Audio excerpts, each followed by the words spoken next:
fa caldissimo, ma noi ci siamo.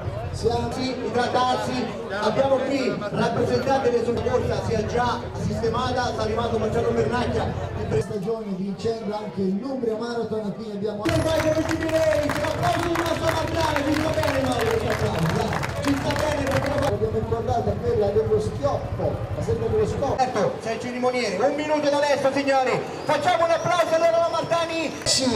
9, 8, 7, 6, 5, 4, 3, 2, 1 e l'applauso alla Martani. Attenzione signori, piano però la gira di mano, però la gira di mano.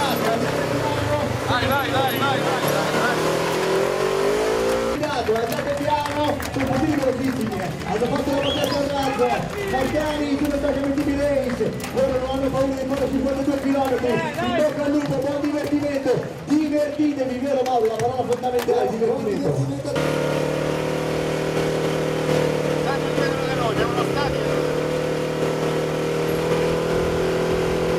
Tutti, in bocca al lupo! E buoni ristori anche, perché c'è da fare anche i 4 ristori, approfittatene! non ce ne dimentichiamo, perché qui è agonismo e anche cicloturismo e anche giustamente il mondo amatoriale vissuto con un aspetto diverso, no? E soprattutto il divertimento e lo sport è anche questo, soprattutto è questo l'importante. Sentite gli applausi, c'è il sindaco che fa gli applausi giustamente, il sindaco...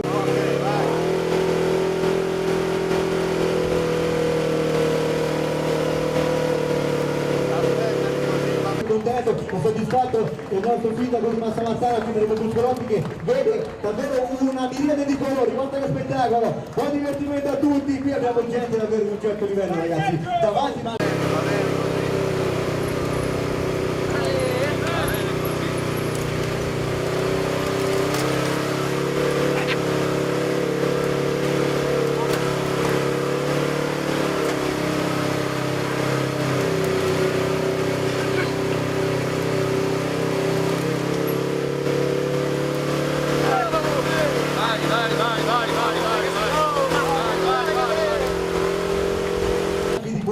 Ecco la categoria giovani con il percorso corto, un saluto anche a tutti gli esordienti in rallino, soprattutto anche a tutti i cicloturisti. È uno spettacolo, Mauro, un grande spettacolo e qui abbiamo i cicloturisti che fanno anche un po' di show. Forza Staccio, Ale! Questi staccini, questi personaggi che hanno un mondo davvero da raccontare. È lo spettacolo della Martani sulle Sacramenti Race e in un attimo siamo sul percorso, anche il nostro amico Barbone, guarda che spettacolo!